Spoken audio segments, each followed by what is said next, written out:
Oi, gente! Vamos lá falar mais sobre os objetos da criminologia, tá? Tentar fazer isso de uma forma bem sucinta. Primeiro deles, o delito. Eu vou iniciar esse objeto com uma provocação, tá? Na criminologia, nós vamos nos preocupar com 4 características de conceito de delito, e nós vimos já isso. Primeiro, a incidência massiva na população, porque o delito ele não pode ser um fato isolado, ele precisa ter uma incidência massiva na população.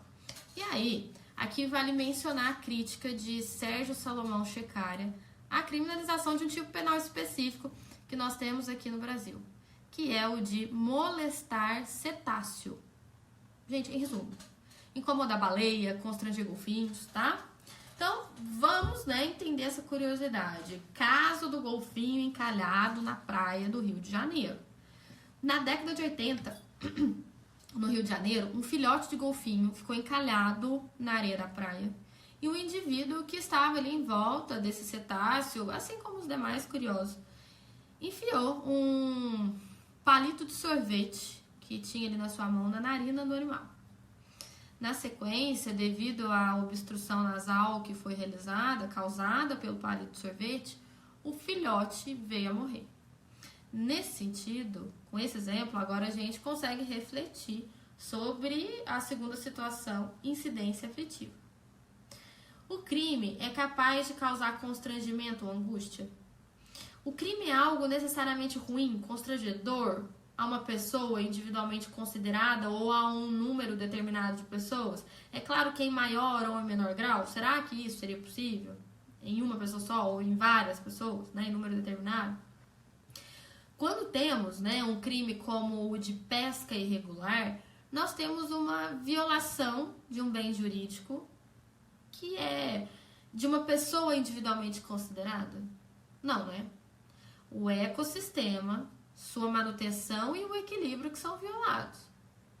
Ainda, sobre a incidência afetiva, podemos pontuar uma seguinte situação. Temos uma lei penal no Brasil bem antiga, mas que ainda está em vigor, que pune criminalmente a utilização da expressão couro sintético em mercadorias. Ou seja, se usarmos a expressão couro sintético, estamos cometendo crime. Justificativa. Isso porque se é couro, não é sintético. E se é sintético, não é couro. Essa conduta tem incidência afetiva? Ao lermos, ali uma, etiqueta com tais dizeres, a gente fica constrangido? Ficamos constrangidos? É claro que não.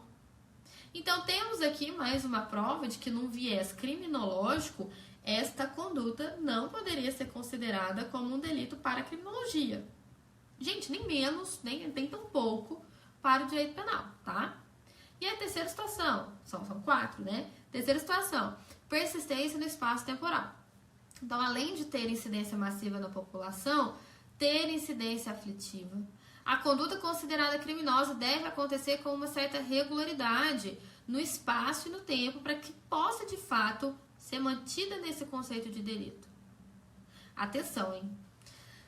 Não é que a conduta deva ocorrer em todo lugar do mundo, tá? Mas deve haver essa persistência no espaço e no tempo de determinada localidade, ainda que pequeno. E o quarto, a quarta situação, inequívoco consenso da necessidade de punição, de criminalização de um delito. Nesse ponto, nesse aspecto, nós temos que determinada conduta possa ter as 3 características já mencionadas, que nós falamos aqui, e ainda assim não ter na sociedade inequívoco consenso de que ela deva ser criminalizada. O exemplo mais clássico que a gente tem, inclusive que é adotado pelo doutrinador Shecaria, é a conduta, a prática do uso do álcool. Vale ainda mencionar que a única diferença entre o consumo do álcool e da maconha no Brasil seria essa última característica apresentada. Inequívoco consenso da necessidade de criminalização. Criminaliza-se a maconha, mas não o álcool. O segundo objeto de estudo da criminologia, então passamos aí pelo delito, é agora o delinquente. Quem é essa pessoa? Quem é o delinquente? Quem é o criminoso para a criminologia? eu não vou, né, aqui nesse bloco, esgotar os conceitos de delinquente para criminologia. Mas para ficar uma coisa mais didática, eu vou apresentar alguns conceitos que já são trazidos aí pelas escolas clássica, positiva, correcionalista, sobre o que seria delinquente para os marxistas e qual seria o consenso de delinquente para a moderna e atual criminologia, tá? O delinquente para a escola clássica, lembrando que a escola clássica ela se encontra na etapa pré-científica da criminologia, tá? Essa pessoa, ela era o pecador que optou pelo mal. Então, tal conceito, tal conceituação se dava porque os clássicos acreditavam no livre-arbítrio, na vontade racional do homem. Para eles, o delinquente era aquele indivíduo que, por um juízo de valor, seu pessoal, tá? Optou por cometer crimes. Neste passo, ao optar realização de delitos, o homem acabava por romper um elo de confiança com a sociedade, ou seja, de certa forma quebrava o tal contrato social. Então, vou fazer um link aí na cabeça sobre o contrato social de Rousseau, tá? Contrato social, a grosso modo, né, foi um modelo criado para que um ente fictício pudesse regulamentar a sociedade. Antes do modelo do contrato social, a sociedade vivia em guerra, no sentido de que os mais fortes e armados para o combate venciam. Hoje, não é mais essa realidade, ou pelo menos não deveria ser. Atualmente, nós contamos com instrumentos jurídicos para solucionar os conflitos existentes entre os indivíduos. E para que chegássemos ao modelo que temos hoje, algumas liberdades foram limitadas pelo Estado para que houvesse a harmonia na sociedade. O crime, para os clássicos, seria então uma opção do homem que resultava nesta quebra do contrato social. Ou seja, mesmo diante do livre-arbítrio, optava por ser um delinquente, infrator da norma. Já o delinquente para a escola positiva, ou para os positivistas, né, eles de forma geral, consideravam que o homem delinquente ele era um ser anormal, problemático, e que possuía essa característica no seu DNA. Ele nascia selvagem, ele nascia criminoso. Ou, né, ainda que poderia ser influenciado por fatores físicos, sociais e antropológicos. Para Garófalo, por exemplo, o homem possuía uma anomalia psíquica e moral, como se realmente fosse um déficit moral. E esse fato se justificava as condutas criminosas que ele realizava. Então, resumindo, para os positivistas, o criminoso seria um prisioneiro da sua própria patologia ou dos seus processos causais alheios. Então, para eles, o problema do crime estava sempre no criminoso. Já o delinquente para a escola correcionalista seria o delinquente um animal inferior, um ser débil. E como um animal inferior e débil, o Estado não deveria puni-lo, mas sim realizar o contrário, proteger, orientar. Então, resumindo, temos que a escola correcionalista, a atitude do Estado deveria ser sempre a proteção e a orientação, tá? Uma observação importante, tá? Talvez a única influência que o Brasil tenha tido com os estudos desta escola correcionalista tenha sido no tratamento dado ao adolescente infrator. Então, assim, né, se o menor está em estágio de amadurecimento mental e intelectual, o Estado deve agir para orientá-lo e protegê-lo, dando o tratamento adequado para que ele possa entender o caráter ilícito dos seus atos e, de alguma forma, se ressocializar, evitando, então, que essa prática se torne frequente. Tá? Por isso que nós temos aí as medidas socioeducativas, por exemplo. E delinquente para a criminologia atual, moderna, seria aquele indivíduo, aquele em que o indivíduo, está sujeito às leis, podendo ou não segui-las por razões multifatoriais. Então, nessa linha, o delinquente ele é examinado como uma unidade biopsicossocial e não de uma perspectiva biopsicopatológica. Então, os elementos biológicos, psicológicos e sociais ajudam a entender a conduta, mas não são determinantes de forma absoluta. Então, acaba a relação causa e efeito do paradigma etiológico que até então vinha sendo trazido, tá? E o objeto de estudo vítima, né? O terceiro objeto.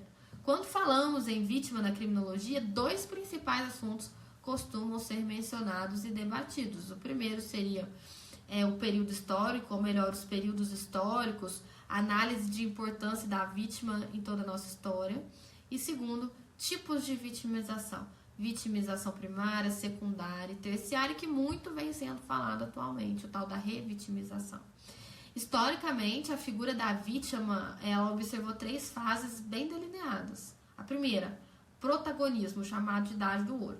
Esse período ele surge desde os primórdios da civilização e se estendeu até o fim da Idade Média, até o final da Alta Idade Média.